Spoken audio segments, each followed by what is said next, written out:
성도 여러분 안녕하십니까? 안녕하세요. 네, 오늘부터 이번 주부터 제 이제 설교 주제가 이제 그 기본교리 28개 기본교리 시작을 하였습니다. 그러면서 이제 28개 이제 교리들을 살펴보면서 제가 그래도 뭐 남기면 좋겠다 생각이 들어서 이렇게 유인물을 나눠드리고 있습니다. 그래서 한 장에 하나씩 이렇게 나눠드리고 있으니까요. 혹시 못 받으신 분 계시면 뒤에서 보시면 되겠고요. 그래서 이 내용들을 압축해서 28장 정도로 이렇게 준비를 하고 있습니다. 기본교리 나온 책이 이 정도 두껍습니다. 이걸 다 읽으려면 힘이 듭니다. 그래서 특별히 여러분들을 위해서 압축해서 드리는 거는 이제 저밖에 없어요. 어디서 못 구한 거니까요. 네, 이거를 꼭 하나씩 모으셔서 28장을 다 모으시면 귀한 또 자산이 될 거라고 생각이 듭니다. 그리고 바인더를 사용하신 분들을 위해서도 이렇게 해서 만들어 놨으니까 이렇게 구멍을 뚫어서 해서 이거 표지부터 해가지고 이렇게 하나씩 모으면은 또 이렇게 모으실 수 있을 것 같습니다. 이건 좀 색깔이 다르죠? 여기 요즘 나오는 표지더라고요. 제가 처음에 드렸던 표지는 이제 옛날 거고 또 이제 해상도가 많이 떨어지더라고요. 그래서 제가 시조사에 직접 연락을 하여서 표지 좀 이제 고화질로 보내달라고 했습니다. 그래서 이 표지를 갖고 있는 사람은 저밖에 없습니다. 네, 혹시 이거 없으신 분은 5,000원 주고 사시면 되니까요. 저에게 말씀하시면 이렇게 드리도록 하겠습니다. 네, 오늘은 이 하나님의 말씀 제1장 세 번째 시간으로 목요일 새벽, 금요일 새벽, 그리고 금요일 저녁까지 해서 이 세 번에 나눠서 이 하나님의 말씀 1장을 함께 보도록 하겠습니다. 복습을 하겠습니다. 지난번 목요일날 새벽에 배웠던 것은 일반 계시와 특별 계시가 있다라고 말씀을 드렸죠. 그래서 일반 계시는 우리가 일반적으로 이 자연에서 확인할 수 있는 것들을 통해서 하나님을 자연스럽게 알 수 있는 계시를 이야기한다라고 했고요. 특별 계시는 우리가 일반 계시만으로는 정확히 알 수 없는 그 하나님의 그런 모습이라든지 구원의 역사라든지 그런 모든 것들을 알 수 있는데 그것이 바로 성경과 예수 그리스도라고 말씀을 드렸습니다. 그리고 이 성경의 초점이 바로 예수 그리스도가 성경의 초점이며 이 구약과 신약 모두 예수님의 사랑을 가리키며 그분의 오심을 기다리는 것이라고 말씀을 드렸습니다.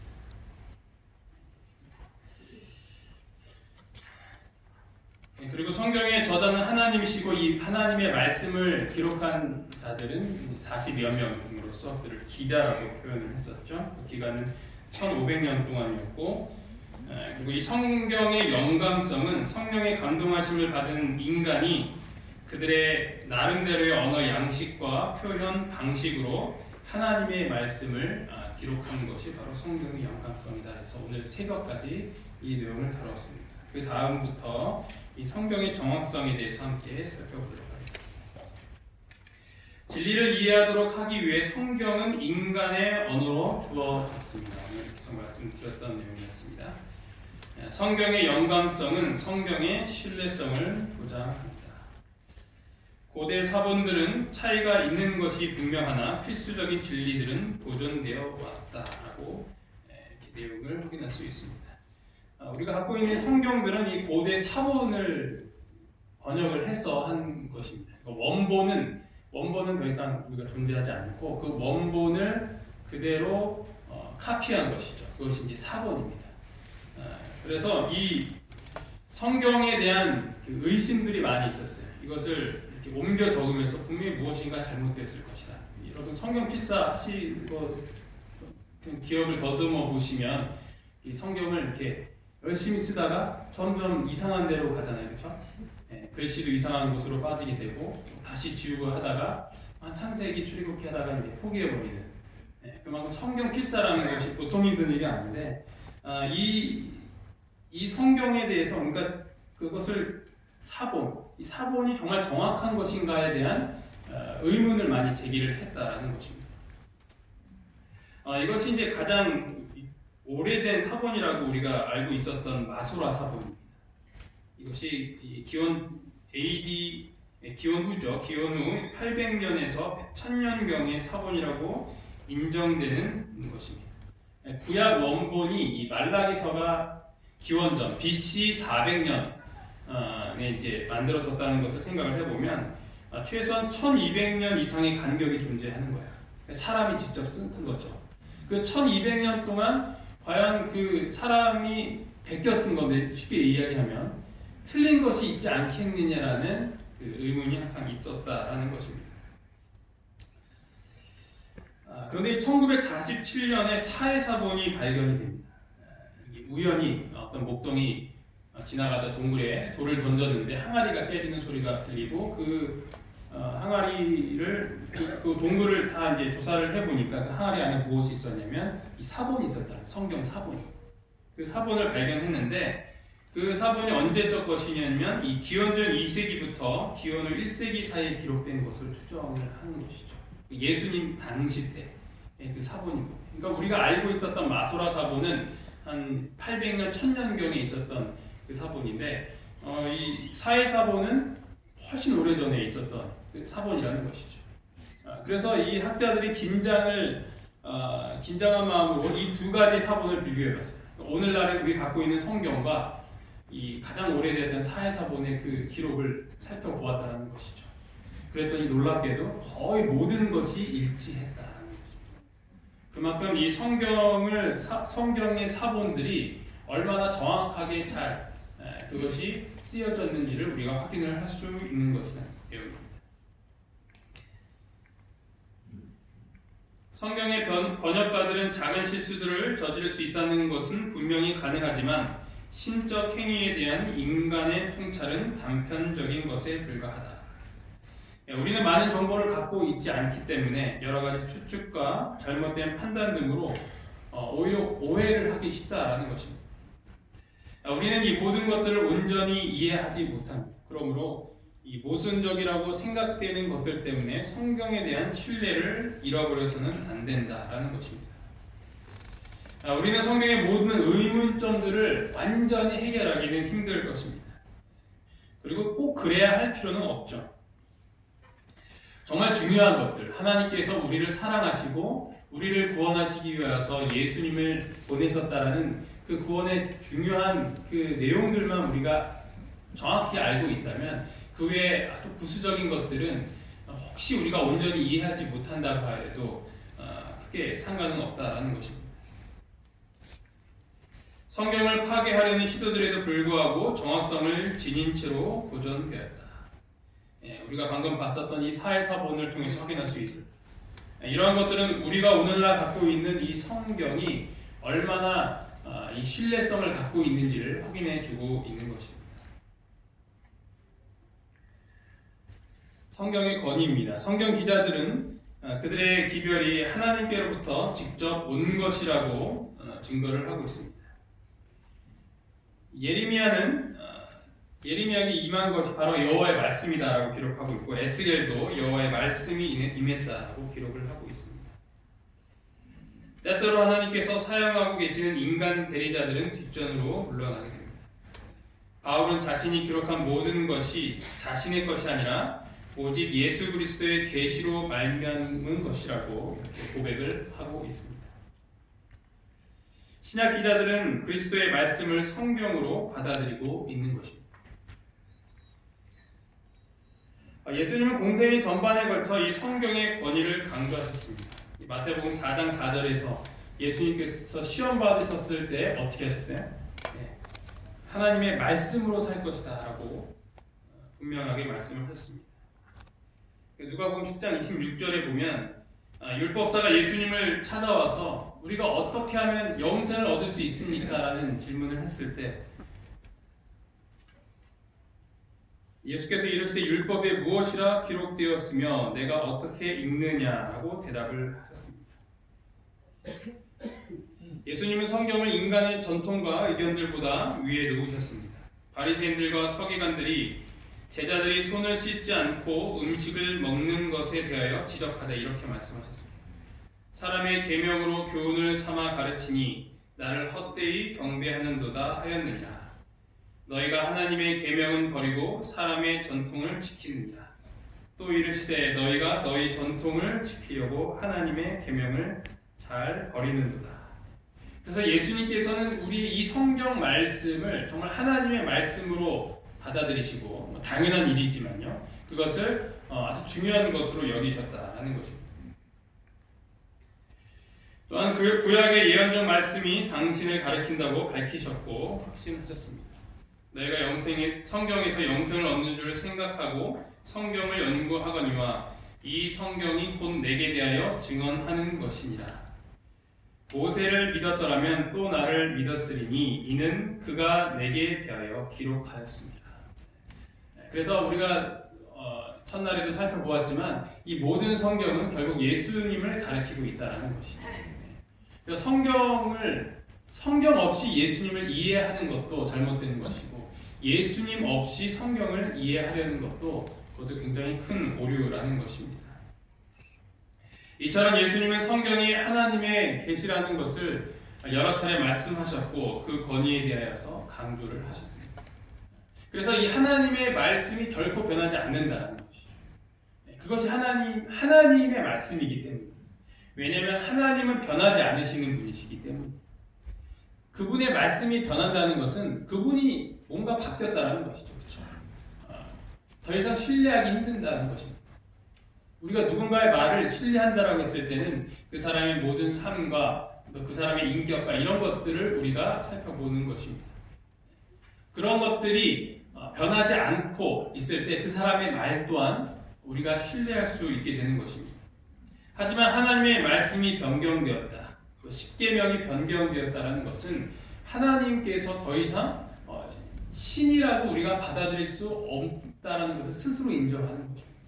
왜냐하면 하나님은 완전하신 분이시기 때문에 그분의 말씀도 완전하기 때문입니다. 이 완전하신 이 하나님의 말씀을 다시 한번 사모하며 또 연구할 수 있는 우리 모두가 되기를 간절히 바랍니다. 아멘. 성령과 성경의 권위입니다. 예수님을 주님으로서 하나님의 아들로 고백하게 하는 것은 성령이라는 것이죠. 그러므로 내가 너에게 알리노니 하나님의 영으로 말하는 자는 누구든지 예수를 저주할 자라 하지 아니하고 또 성령으로 아니하고는 누구든지 예수를 주시라 할 수 없느니라.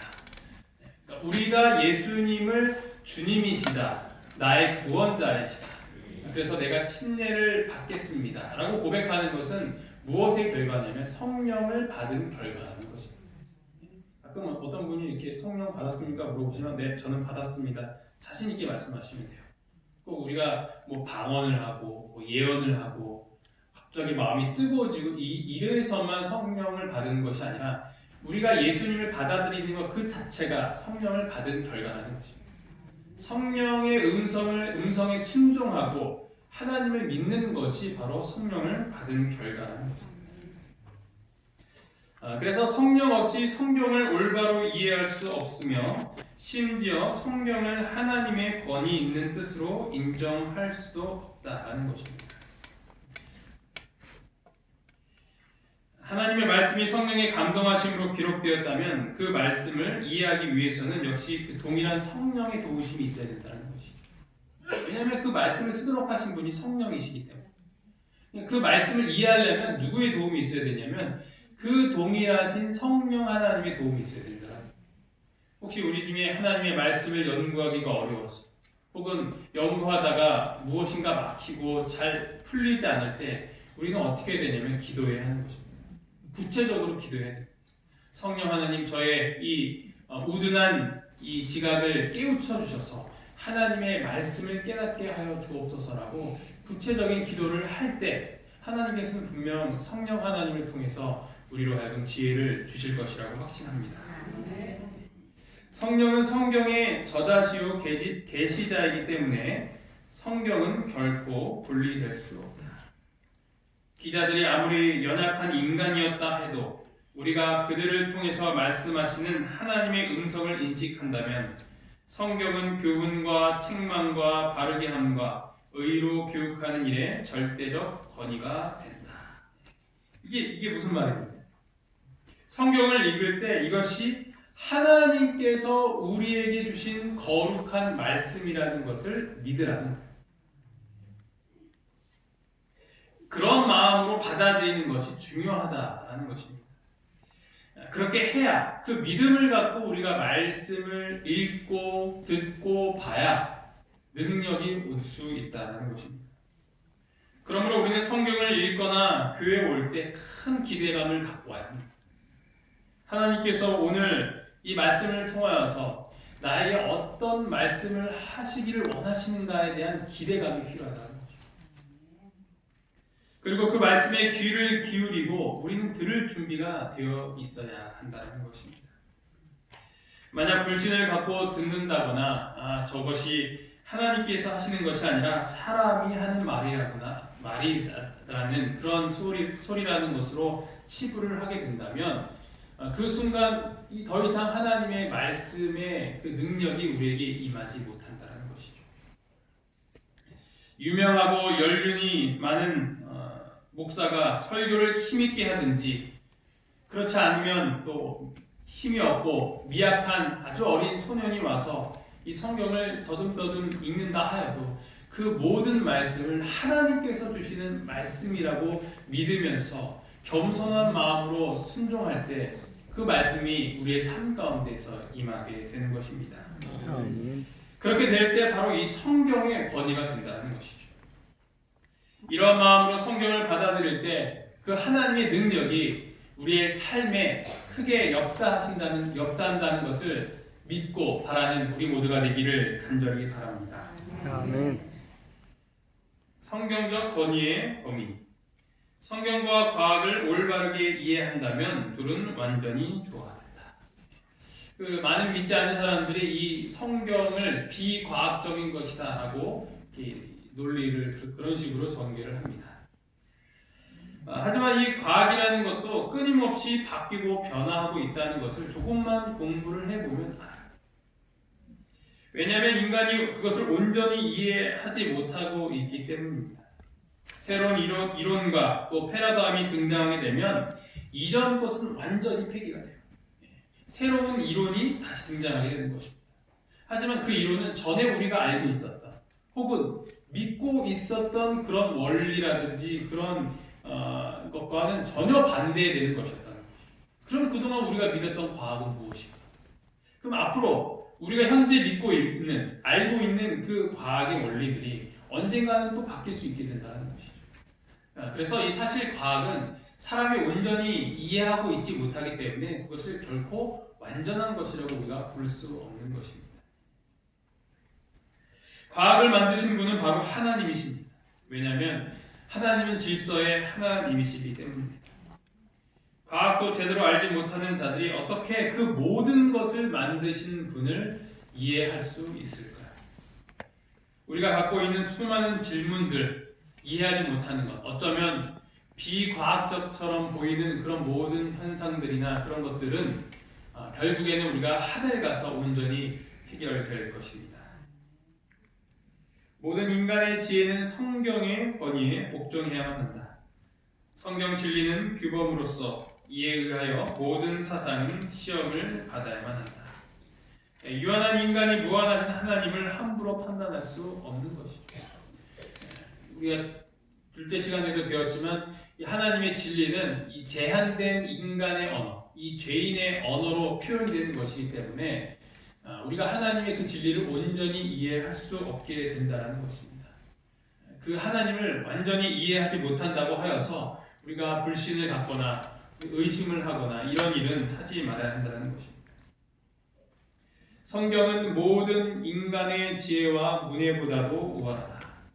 성경은 품성의 표준이요 모든 체험과 생각의 시금석이기 때문이다.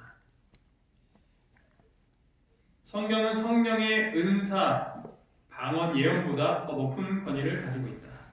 성령의 은사들이 성경과 조화되지 않는다면 그것들은 참된 것이 아니다. 이사야 8장 20절 마땅히 율법과 증거의 말씀을 따를지니 그들이 말하는 바가 이 말씀에 맞지 아니하면 그들이 정녕 아침 빛을 보지 못하고. 그래서 우리의 갖고 있는 그런 모든 은사들과 혹은 또 생각들과 재능들은 어디에 맞춰져야 되냐면 바로 하나님의 말씀에 맞춰져야 된다는 것입니다. 그것이 비성서적이거나 혹은 하나님의 말씀과 맞지 않는 것들이 있다면 우리는 즉시 고치고 바꿔야 된다는 것입니다.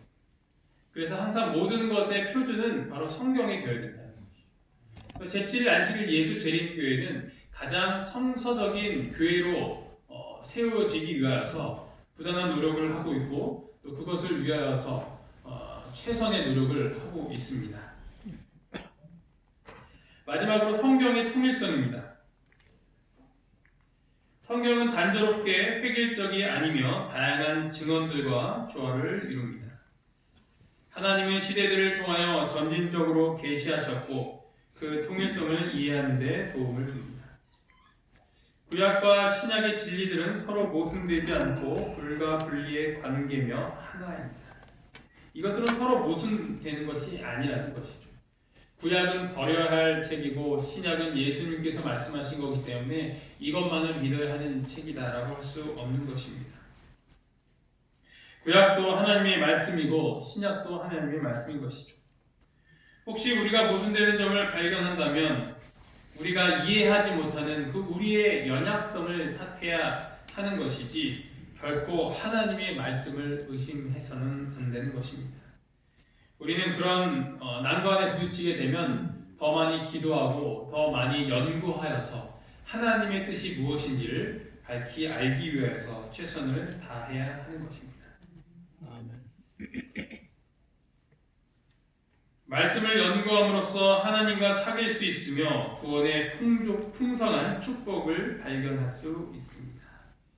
하나님과 사귈 수 있는 방법이 무엇이냐면 바로 이 말씀을 연구하는 것. 하나님과 사귀기 위해서 어디 좋은 집회라든지 그런 데 가서도 할 수 있겠지만 더 중요한 것은 그 하나님을 알기 위해서 우리가 하나님의 말씀에서 그것을 연구함으로 인해서 그 하나님을 알아가야 한다는 것입니다. 또한 구원의 풍성한 축복을 발견할 수 있다. 디모데후서 3장 16절 17절을 보면 모든 성경은 하나님의 감동으로 된 것으로 교훈과 책망과 바르게 함과 의로 교육하기에 유익하니 이는 하나님의 사람으로 온전하게 하며 모든 선한 일을 행할 능력을 갖추게 하려 합니다. 이것이 바로 성경이 주는 축복이라는 것입니다. 교훈과 책망과 바르게 함과 의로 교육하기에 유익한 것, 이것이 바로 하나님의 말씀이라는 것이죠. 왜 세상에 사람을 교육하기 위한 그런 도구들이 얼마나 많이 있습니까? 그리고 그것을 이루기 위해서 얼마나 많은 돈을 쏟아붓고 있습니까? 하지만 그 모든 결과들은 무엇인가요? 그렇게 열심히 공부해서 잘난 사람이 돼서 하는 일은 무엇인가요? 결국 자신의 개인적인 이익을 위하여서 또 모든 그런 생명이라든지 존엄성을 다 멸시하고 엉망진창이 되어가는 시대가 바로 이 시대라는 것입니다. 우리는 그런 세속적인 교육에 휘둘리지 않고 하나님의 사람으로 온전하게 하며 모든 선한 일을 행할 능력을 갖추게 하는 성경을 연구해야 한다는 것입니다. 우리 자녀들에게 성경을 가르쳐야 해요. 조기 교육이다 해서 영어 공부하고 강남에 가서 이렇게 교육시키는 일을 하기 전에 하면 안 된다는 건 아니겠지만 가장 우리의 기본이 되어야 되는 것은 무엇이냐면 바로 성경이 되어야 된다는 것입니다. 저는 이런 점에 있어서 참 많은 우려를 나타내고 있습니다. 그런 삼육 교육에 있어서 너무 세속화되어 가는 것을 보게 됩니다.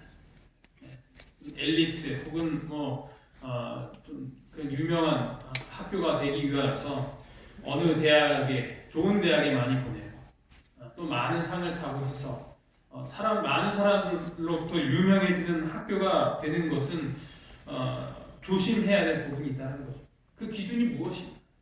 하나님의 말씀대로 우리가 과연 교육을 하고 있는가? 정말 사람으로 하나님의 사람으로 온전하게 하고 모든 선한 일을 행할 능력을 갖추는 일에 최선을 다하며 우리 자녀들을 교육시키고 있는가? 저는 그런 의문점이 있습니다. 자녀들을 키우시는 우리 부모님들께서 그리고 손주들을 또 돌보시는 많은 또 조부모님들께서는 이런 원칙을 반드시 기억하시기를 바랍니다. 그때 하나님께서 우리에게 무한한 복을 내려주실 것이라고 확신합니다. 여기까지가 바로 하나님의 말씀에 대한 교리였습니다. 그러나 이 교리는 우리의 삶에 얼마나 영향을 주고 있습니까? 하나님의 말씀이 정말 나에게 개인적으로 귀한 것으로 여겨지고 있습니다. 아브라함 링컨은 이렇게 고백을 합니다. 성경은 하나님께서 인류에게 주신 가장 큰 선물이다. 엘리자베스 여왕이 이렇게 이야기하였습니다. 나는 영국을 버려도 성경은 버릴 수 없다. 이들이 했던 이런 동일한 고백을 우리도 또한 해야 할 것입니다. 히브리서 4장 12절에 있는 말씀 함께 읽어보도록 하겠습니다. 시작. 하나님의 말씀은 살아있고 활력이 있어 좌우의 날선 어떤 검보다도 예리하여 혼과 영과 및 관절과 골수를 찔러 쪼개기까지 하며 또 마음의 생각과 뜻을 판단하나니. 하나님의 말씀은 엄청난 능력을 갖고 있습니다. 그 말씀이 선포되었을 때 태초에 창조가 되었던 것입니다. 우리 모두는 이 말씀의 능력으로 재창조의 능력을 경험하시기를 간절히 바랍니다. 아멘. 몸과 마음과 영혼이 새로워지는 놀라운 경험을 하게 될 것입니다. 지금까지 그랬고 지금도 그러하고 있고 앞으로도 그렇게 될 것입니다. 2020년의 첫 안식일에 우리 모두가 하나님의 말씀으로 말미암아 충만해지는 이 한 해가 되기를 결심하며 또 다짐하며 기대하는 이 시간이 되기를 간절히 바라면서 말씀을 마치도록 하겠습니다. 아멘. 하나님 하나님 아버지, 저희가 제1장 하나님의 말씀이라는 주제로 이 3시간에 걸쳐서 모든 공부를 할 수 있도록 인도하여 주심에 참으로 감사합니다. 아멘. 아버지, 저의 삶에 하나님의 말씀이 가장 중심이 되는 삶을 살아갈 수 있도록 도와주시옵소서. 아멘. 성경에 나타난 그 하나님을 배우며 하나님과 더욱더 가까워지는 이 2020년이 될 수 있도록 주님께서 함께하여 주시옵소서. 이 아멘. 모든 말씀 예수 그리스도 이름으로 간절히 기도합니다. 아멘.